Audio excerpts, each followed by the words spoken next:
What's the worst thing that happened when you defied your family's conditioning? My dad enforced total silence in our house after 7 p.m. He bought a decibel meter to keep in the house and would crash out if it registered anything above 30 decibels, which is basically a whisper. He forced us to wear special soundproof slippers and made us go outside if we had to cough or sneeze, even during rain or now. My brother once got grounded for 2 weeks because he accidentally let his stomach growl during quiet hours. Dad's justification for this was that noise was destroying society and silence would reset our brains. But really, he just wanted to forget he had a family. Mom left after 6 months, saying she'd rather be homeless than live in a tomb where she couldn't laugh at her own TV shows. She fought Dad for custody, but he had all the money and lawyers and convinced a judge that the silence was character building. Dad used her leaving and his custody victory as proof that noise corrupted people's judgment and made the rules even stricter, installing soundproof padding on every door and banning anything that could possibly make sound, including keyboards, hair dryers, even electric toothbrushes. He made us eat dinner at 6:45 and brush our teeth by 6:55 so we could be in our rooms by 7 for what he called our nightly meditation. My older brother Miles saved my sanity when he found an abandoned TV at a garage sale and secretly set it up in the basement storage room that Dad never checked because it was full of Mom's old things. He ran an extension cord from the water heater and created this tiny sanctuary where we could whisper and watch shows with the volume barely audible. We dragged down pillows to sit on and hung blankets over the door to muffle any sound that might escape, and for 2 years that cramped room was the only place we felt human after 7. The TV was ancient with a cracked screen and a power cord held together with electrical tape that always smelled like burning plastic.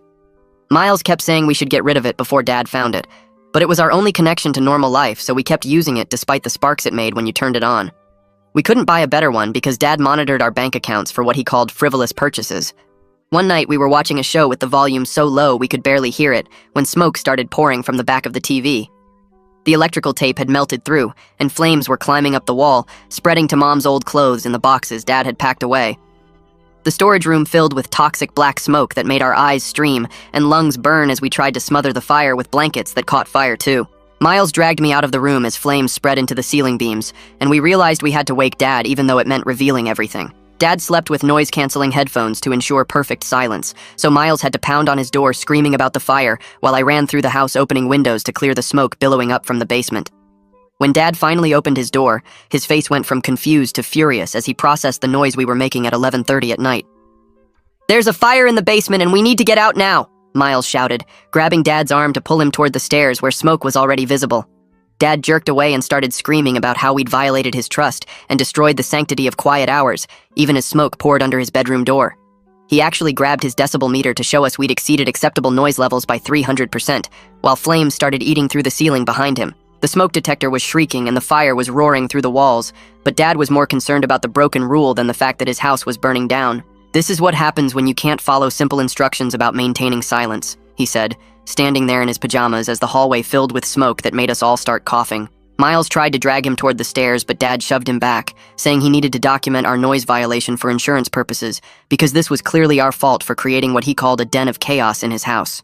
He started taking photos of his decibel meter readings, while the ceiling began to buckle from the heat, completely oblivious to the danger because his rage about the broken silence rule had overtaken every survival instinct. "Dad, you're going to die if you don't move right now," I shouted, but he just pointed at the meter showing my voice had hit 90 decibels. The fire department sirens were getting closer, and neighbors were screaming outside, and Dad stood there breaking his own decimal meter screaming at us about how none of this would have happened if we'd just followed his simple rule about silence while his house turned into an inferno around him. The front door burst open, and the fire chief grabbed Dad by both arms, while 2 firefighters pulled Miles and me toward the stairs. Dad kept screaming about years of work being destroyed, while the chief dragged him away from his meter. The walls made loud cracking sounds from the heat as we stumbled down the stairs through thick smoke. My eyes burned, and I couldn't stop coughing as the firefighter carried me out the front door. Outside on the lawn, paramedics put oxygen masks on our faces while Dad broke free from the chief's grip. He started waving his phone at the chief, trying to show photos of the decibel readings from his meter. The chief pushed the phone away and pointed at our house where flames shot through the roof. The second-floor windows exploded from the heat, and glass rained down on the driveway. Neighbors stood in their yards with their phones out, recording Dad as he yelled about property damage we caused. The whole back of the house collapsed inward with a sound like thunder, while Dad kept arguing about broken rules. The paramedics loaded Miles and me into an ambulance while Dad got put in the back of a police car. He pressed his face against the window, still yelling about discipline and consequences we'd face. The ambulance ride took forever with the paramedic checking our oxygen levels every few minutes. At the hospital, They put us in a room and gave us breathing treatments through plastic masks. Dad showed up 20 minutes later with a police officer who looked tired of listening to him. Through the curtain, I heard Dad telling a nurse about our secret room in the basement. He called it a den of chaos and said we'd been breaking rules for years. Miles squeezed my hand when the nurse came to check on us and asked if we felt safe. She wrote something on her clipboard when we didn't answer right away. The fire investigator arrived an hour later with a notebook and lots of questions. I told him about the old TV and the electrical tape that always smelled funny. Dad interrupted from his chair to say this proved we were breaking safety rules on purpose. The investigator wrote down everything, including how Dad refused to leave during the fire. Dad demanded to know if we'd be charged with arson for having illegal electronics. The investigator just kept writing and asked more questions about the extension cord setup. 2 hours later, a woman from Child Protective Services walked into our room with a folder. She said the hospital called them about the situation and she needed to talk to us. Dad jumped up and started timing on his phone how long she talked to each of us. She took me to a different room and asked about the silence rules at home. I told her about the special slippers and having to go outside to cough. She asked what happened when we broke the rules and I explained about being grounded. When she talked to Miles, Dad paced the hallway checking his phone every 30 seconds. After she finished, she told us we'd stay somewhere else tonight while they investigated. Dad started yelling about his parental rights, but the caseworker ignored him completely. A different social worker drove us to a house across town around midnight. The foster mom opened the door wearing regular pajamas and smiled at us like we weren't strangers. She showed us to a bedroom with 2 beds and said we could talk as loud as we wanted. Miles and I stayed up past 1 in the morning just having a normal conversation. We didn't whisper once and nobody came to check the time or measure our volume. The foster mom made us hot chocolate without asking what time it was. She sat with us in the kitchen and asked if we needed anything else. The next morning, the caseworker came back and said she'd found our mom. Mom lived in an apartment 20 minutes away and was already on her way over. When Mom walked through the door, she grabbed us both and started crying hard. She kept saying she'd tried to get us back but couldn't afford lawyers to fight Dad. The caseworker had papers for emergency placement and Mom signed them immediately without reading them. We drove to Mom's apartment in her old car that still had our drawings taped to the sun visors. Her place was tiny with just 1 bedroom and a pull-out couch in the living room. She gave us the bedroom and said she'd sleep on the couch from now on. That afternoon, Dad showed up at the CPS office with his lawyer and a huge binder. He spread out charts and graphs showing 2 years of what he called noise violations. The charts had different colors for different types of sounds we'd made after 7 p.m. He pointed at peaks on the graph where Mom's name was written in red marker. The caseworker took notes while Dad explained how our behavior got worse after Mom left. His lawyer kept nodding and adding legal terms about parental alienation and custody interference. Dad pulled out printed emails between him and Mom from before the divorce as evidence. The caseworker's face stayed blank while Dad talked for 40 minutes straight about corrupting influences. 3 days later, the fire investigator's report came through with his official findings. The fire started from the damaged TV cord and spread to boxes of Mom's old clothes. He wrote that the evacuation delay caused most of the property damage to the house. Dad called the CPS office demanding to know why we weren't being arrested for arson. The investigator had included Dad's admission about refusing to leave during the fire in his report. Back at Mom's apartment, we tried to adjust to living in such a small space. Miles and I kept whispering out of habit, even though Mom said to talk normally. She showed us the custody papers from the divorce with all Dad's lawyers' signatures. The legal bills were stapled to the back, showing amounts that made her cry again. My phone started buzzing with messages from Dad around 2 in the morning, each one angrier than the last about how we destroyed his sanctuary of silence and ruined everything he'd worked for. Mom grabbed my phone and started screenshotting every text where he called us ungrateful parasites who couldn't follow one simple rule and threatened to sue us for the full value of the house. She forwarded everything to the CPS caseworker, who replied that these messages would be added to their growing file on what she called coercive control patterns. The next morning, an insurance adjuster showed up at Mom's apartment with a clipboard full of questions about the fire after Dad filed a claim saying we intentionally burned down his house out of spite. The adjuster sat at our kitchen table taking notes while I explained about the old TV with the taped cord and how we'd been using it for 2 years, and his eyebrows kept going up when I described Dad refusing to leave during the fire. He asked Miles to draw a diagram of the basement setup and wrote down that the electrical connection wasn't up to code, and Dad should have known about fire hazards in a storage area. When I got to the school on Monday, everyone already knew about the fire because videos from the neighbors had gone viral on social media, showing Dad screaming about decibel meters while smoke poured out of the house. Kids whispered jokes about noise violations when I walked past their lockers, and someone had printed out a screenshot of Dad holding his meter while the house burned behind him. The school counselor pulled me out of second period and handed me a special pass that let me come to her office whenever I needed a quiet space to decompress. A week after the fire, Mom drove us to the CPS office for our first supervised visit with Dad, who walked in carrying his decibel meter in one hand and a notebook in the other. He set the meter on the table and announced he wanted to document that we couldn't control our volume even in professional settings, but the supervisor immediately took it away and reminded him this visit was about rebuilding relationships, not measuring sound levels. Dad spent the whole hour complaining about how loud the fluorescent lights were buzzing and kept checking his phone app that measured ambient noise. Miles started working evenings at the grocery store down the street because Dad had frozen our access to any family bank accounts and Mom was struggling to pay for food and gas. He came home after his first shift with bags under his eyes, but said stocking shelves for 8 hours was worth it to help Mom with expenses. When he handed her his first paycheck 2 weeks later, she started crying and tried to give it back, but he insisted she use it for groceries and bills. The fire investigator's final report arrived by certified mail, stating that Dad's delay in evacuating was a major factor in the property damage, and noting the house had no working smoke detectors in the basement because Dad had removed them. Dad's insurance claim got cut by more than half, and they flagged him for negligence, which meant his rates would triple if he ever got coverage again. He sent us an email with the subject line, "You cost me everything," that went on for 3 pages about how we'd destroyed hundreds of thousands in property value. CPS scheduled mandatory family therapy sessions that Dad had to attend if he wanted to keep any visitation rights, and at the first session he spent 40 minutes explaining to the therapist how noise pollution was destroying civilization. The therapist took notes without commenting, while Dad pulled up articles on his phone about the dangers of ambient sound, then scheduled individual sessions for him twice a week. Mom found a legal aid lawyer who said we had a strong case for permanent custody modification given the fire incident and Dad's documented behavior in texts and emails. Dad responded by hiring 3 lawyers from a big firm downtown who immediately filed motions challenging everything from the CPS investigation to the fire report. I started waking up at night, gasping for air from nightmares where I was trapped in silent rooms filling with smoke, and nobody could hear me screaming for help. The school counselor referred me to a trauma specialist who taught me breathing exercises and grounding techniques, but I still woke up most nights drenched in sweat. Mom would sit on my bed and rub my back until I could breathe normally again, never complaining about losing sleep before her early shifts. The city condemned Dad's house due to structural damage from the fire, posting a big red notice on the front door that said it was unsafe for human habitation. Dad moved into a cheap hotel near the highway, where he immediately started complaining about noise from other guests and traffic, sending us photos of his decibel meter readings at all hours showing unacceptable noise levels. The hotel manager called Mom after 2 weeks to warn us that Dad had been confronting other guests about their TV volumes and slamming on walls when people talked in the hallways. They asked him to leave after he set up recording equipment in the lobby to document what he called acoustic assault from the ice machine.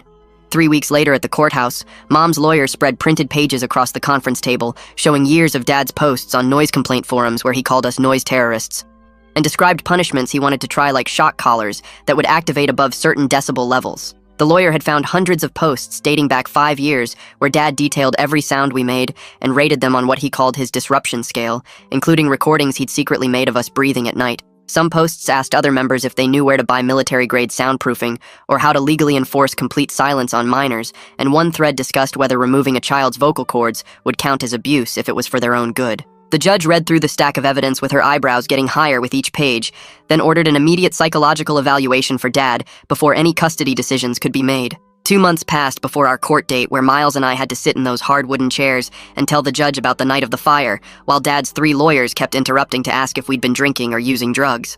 I explained about the old TV with the taped cord catching fire, and Dad refusing to leave because he was documenting our noise levels, sticking to just the facts, even when the lawyers tried to make us sound like arsonists. Miles testified about Dad taking photos of his decibel meter while flames ate through the ceiling, and the judge finally asked Dad directly why he cared more about noise measurements than getting his children to safety. Dad launched into a 20-minute speech about how society was collapsing due to acoustic pollution, and we'd destroyed years of progress towards silence, completely missing the judge's point about basic parental priorities. The court-appointed psychologist's report came back 6 weeks later, stating Dad had severe anxiety disorder that manifested as obsessive need for control through enforced silence, recommending intensive therapy and only supervised visits with his children. When the psychologist read her findings in court, explaining how Dad's fixation on silence was actually a way to avoid dealing with his fear of losing control, Dad jumped up and started yelling about conspiracies between the court system and what he called the noise industrial complex. The judge granted Mom temporary full custody, with Dad allowed 2 supervised visits per month, only if he attended weekly therapy sessions, which Dad initially refused, saying the entire legal system had been corrupted by people who didn't understand the science of silence. His lawyers spent 3 days convincing him that refusing therapy meant losing all parental rights permanently, showing him case law and precedents until he finally agreed to comply just to maintain some access to us. We moved our stuff into Mom's small apartment where she'd set up bunk beds in the single bedroom. And those first weeks were weird because we kept tiptoeing around and whispering out of habit, even though she told us we could be as loud as we wanted. I dropped a plate while doing dishes and froze waiting for punishment that never came, and Mom just handed me a broom saying accidents happen, and at least now we could actually hear them happen. She bought us each a pair of headphones and said we could listen to music whenever we wanted, at whatever volume felt good, and Miles played the same song on repeat for 3 hours, just because he could. Dad's first therapy appointment turned into a disaster when he showed up with a briefcase full of academic papers about noise pollution and spent the entire hour lecturing the therapist about decibel damage to developing brains. The therapist told him they needed to focus on rebuilding relationships with his children rather than discussing societal theories. But Dad demanded a different therapist who would understand what he called the real science. Meanwhile, the insurance company launched their own investigation and discovered Dad had known about the electrical problems in the house, but refused to fix them because repair work would have been too noisy during the day. They found emails where he disconnected smoke alarms throughout the house because their occasional beeping violated his quiet hours policy, and they filed a fraud lawsuit seeking full repayment of his claim plus damages. Mom's lawyer added all this evidence to our custody case file, showing a pattern of Dad prioritizing silence over basic safety measures that any reasonable parent would take. 3 months after the fire, we had our first supervised visit at the CPS office, where Dad managed not to mention decibels or noise levels even once, though his hands shook the whole time like an addict going through withdrawal. He asked about school, and actually seemed to listen when I talked about my classes, though I could see him glancing at his phone where I knew he had a decibel meter app running in his pocket. The supervisor wrote in her notes that it showed progress, though Dad spent the last 5 minutes of the visit asking if the fluorescent lights in the room were making a humming sound that only he could hear. Miles decided to put off starting college to help Mom with bills and make sure I was okay through all the custody stuff, getting a job at a warehouse loading trucks at night. Dad sent a 10-page letter about how we were destroying our futures and Miles was throwing away his potential, but Miles just said living without fear was worth more than following Dad's life plan for us. He started researching trade schools with flexible schedules that would let him work while learning electrical or plumbing skills, saying at least he already knew what not to do with electrical tape. 6 months after the fire, the judge made the custody arrangement permanent with Mom getting full custody, and Dad limited to supervised visits as long as he continued therapy and followed behavioral agreements. Dad's lawyer argued this violated his fundamental parental rights, but the judge cited child welfare as the priority and said Dad had repeatedly shown he couldn't put our safety above his personal obsessions. Dad sat there in complete silence for once, his shoulders sagging as he realized he'd lost everything he'd tried to control, though I could see his fingers twitching like he wanted to pull out his decibel meter one last time. The counselor Mom found through her support network signed me up for a teen group that met Wednesday nights at the community center. And walking into that first meeting 3 weeks later felt like entering a room full of people who spoke the same weird language I did. There were 12 other kids sitting in metal folding chairs eating stale cookies and drinking watered-down juice, while the facilitator asked us to share what brought us there. One girl talked about her mom who made her weigh herself 3 times a day and locked the fridge between meals. A guy my age described his dad's rule about only speaking in complete sentences with proper grammar or facing hour-long lectures about linguistic decay. Another kid's parents had installed cameras in every room, including the bathroom, to monitor productivity levels. We all sat there nodding because we understood that specific kind of crazy that sounds made up to normal people but was just Tuesday in our houses. When I mentioned the decibel meter, everyone laughed, but not in a mean way, more like finally someone else gets how absurd yet terrifying these rules felt. The facilitator had us do this exercise where we listed our parents' rules on paper, then ceremonially ripped them up, which sounds dumb, but actually felt pretty good. Meanwhile, Dad had moved into a 1-bedroom apartment with soundproofing foam covering every wall like some kind of recording studio for silence. He started this blog called The Quiet Revolution, where he wrote 1,000-word posts about how the family court system discriminated against parents who valued peace and order. Mom's lawyer had to monitor it because he kept posting details about the custody case, despite court orders not to discuss it publicly. He'd write these long rants about how society was collapsing because people couldn't appreciate silence anymore, and how his children had been corrupted by what he called the noise industrial complex. Within 2 weeks, he got his first cease and desist letter for violating the gag order. He took the posts down but put them back up with names changed to Parent A and Children B and C, like that fooled anyone. The lawyer sent another warning saying the judge wouldn't be amused by these transparent workarounds. My birthday came around in early spring, and Mom asked what I wanted to do, which was such a simple question, but felt huge after years of silent birthdays where Dad would leave a card on my dresser. She ended up inviting a few kids from the school over for pizza and cake. Nothing fancy, but there was music playing from speakers and people talking at normal volume. When everyone started singing happy birthday, I actually flinched at the sound of multiple voices together. My hands started shaking and I could feel that old panic rising up my chest.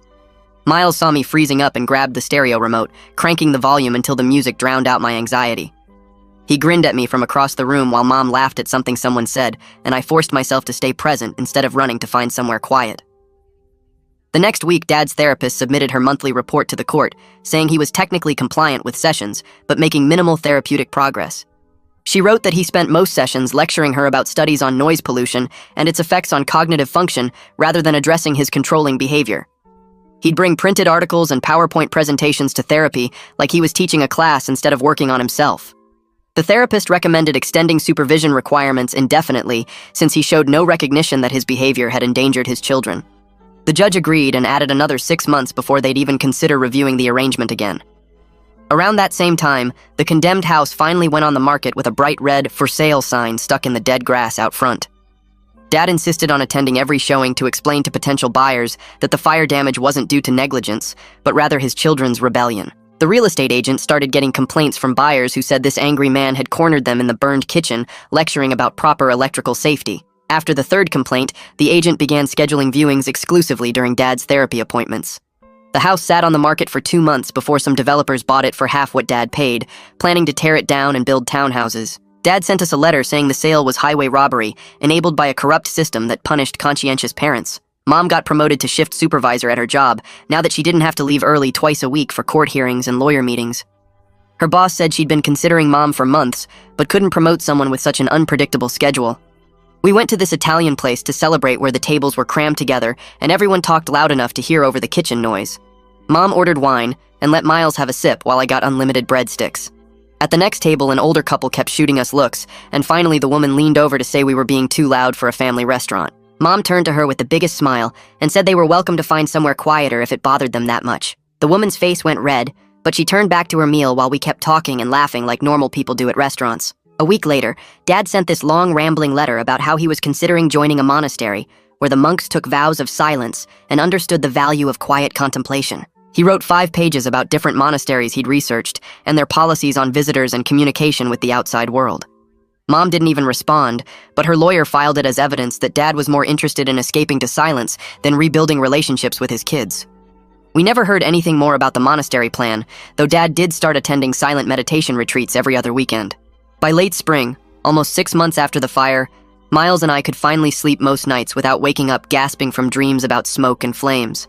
We shared a room at Mom's apartment with 2 twin beds pushed against opposite walls and a dresser we split down the middle. Sometimes we'd stay up past midnight just talking about random stuff like school or games or whatever, still amazed we could have actual conversations after dark without whispering. Mom would knock on the wall sometimes and joke about charging us rent based on words per minute if we didn't quiet down. Dad's supervised visits started getting less frequent as he canceled for various conferences about noise pollution and urban planning. He'd send these formal emails to the supervisor about schedule conflicts with important symposiums on acoustic architecture or whatever. The supervisor noted in her reports that he'd canceled 6 of the last 10 visits, always with elaborate excuses about professional obligations. When he did show up, he'd complain the visitation room was too loud, even though we barely talked during those awkward hours. He'd sit there with his arms crossed, saying the fluorescent lights were humming and the air conditioner was rattling, and how were we supposed to have meaningful conversation with all these distractions? For English class that spring, I had to write a personal essay about a life-changing experience, and obviously I wrote about the fire. I spent 3 weeks on it, trying to explain what it felt like living in mandated silence and how the fire both destroyed our house and freed us from it. My teacher read it and asked if I wanted to submit it to this contest about overcoming adversity with a $500 prize. I told her I wasn't ready for that kind of attention, for people to read our story and judge whether our trauma was inspiring enough. She said she understood and handed it back with, "Thank you for sharing," written at the top instead of a grade. Summer came and Mom started bringing this guy around. She met at a support group for parents dealing with custody battles.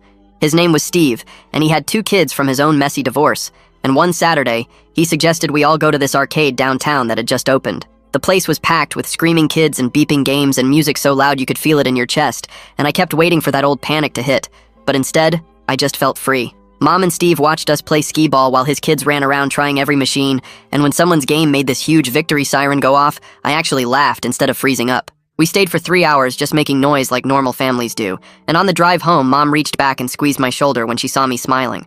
The custody review came up a year after the fire, and Dad didn't even show up to the courthouse, just sent his lawyer with a letter about scheduling conflicts with some silent meditation retreat he couldn't miss.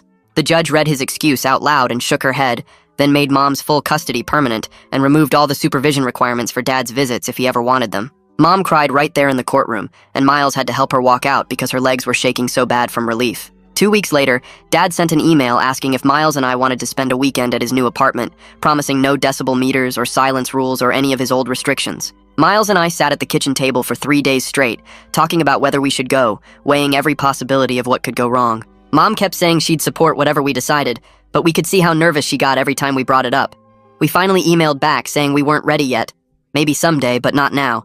And Dad replied with just, "I understand," which somehow made us feel worse than if he'd gotten angry. Mom got promoted at work, and between that and Miles picking up more shifts at the grocery store, we had enough money to move to a bigger place with actual bedrooms for everyone.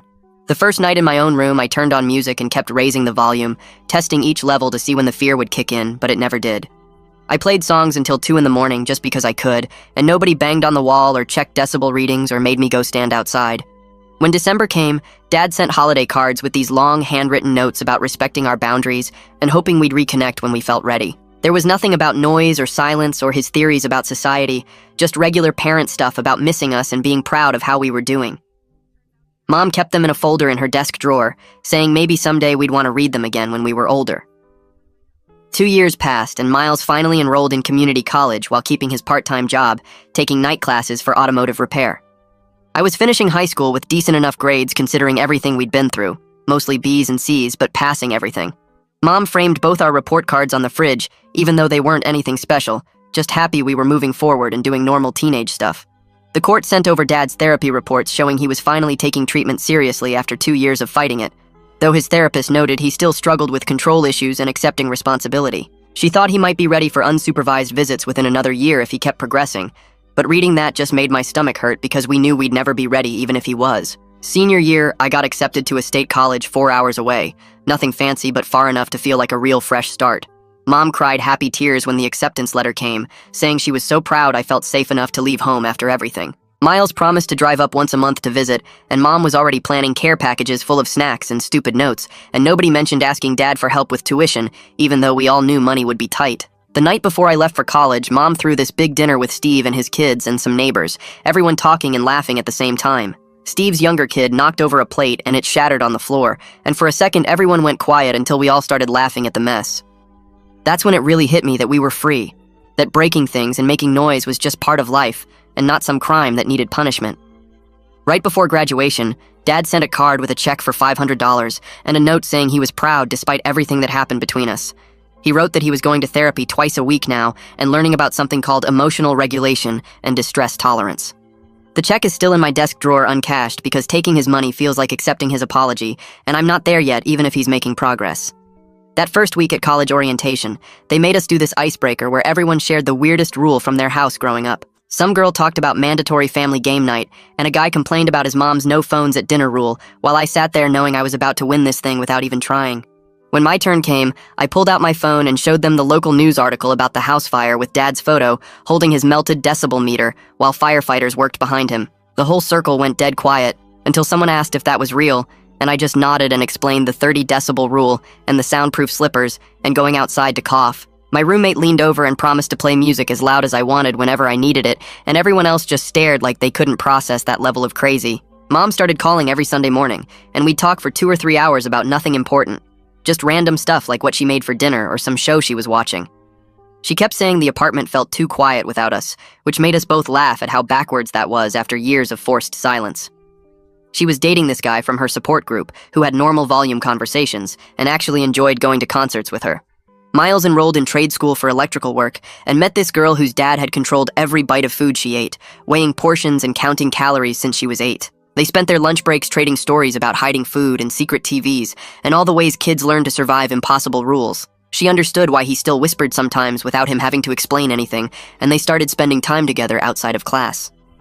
3 years after the fire, Dad sent this long email about how he understood if we never wanted to see him again, but he was there if we changed our minds. He wrote about going to therapy 3 times a week now and volunteering at some crisis center on weekends helping other people with control issues.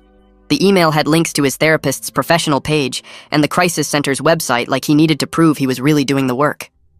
I didn't respond, but Mom printed it out and put it in that folder with his other letters just in case. 4 years went by, and I graduated with my social work degree while Miles finished his electrician certification and started his own business. Mom married her boyfriend in this outdoor ceremony, where the DJ played music so loud, the cops showed up to check on the noise complaint, and everyone just laughed and turned it down a little. Miles made jokes in his toast about finally knowing how to properly tape electrical cords, and I talked about finding our voices after years of silence, and Mom just cried happy tears through the whole thing. Dad sent graduation cards with these long notes about being proud of us despite everything, and mentioned he'd removed all the soundproofing from his new place. He wrote that his therapist called it tremendous progress when he could sleep without noise-canceling headphones and tolerate his neighbor's normal living sounds. The checks he included stayed in my desk drawer with all the others, because cashing them felt like accepting something I wasn't ready to accept. 5 years after the fire, Miles called to tell me his girlfriend was pregnant, and they were putting Mom down as guardian in all their paperwork without even discussing it.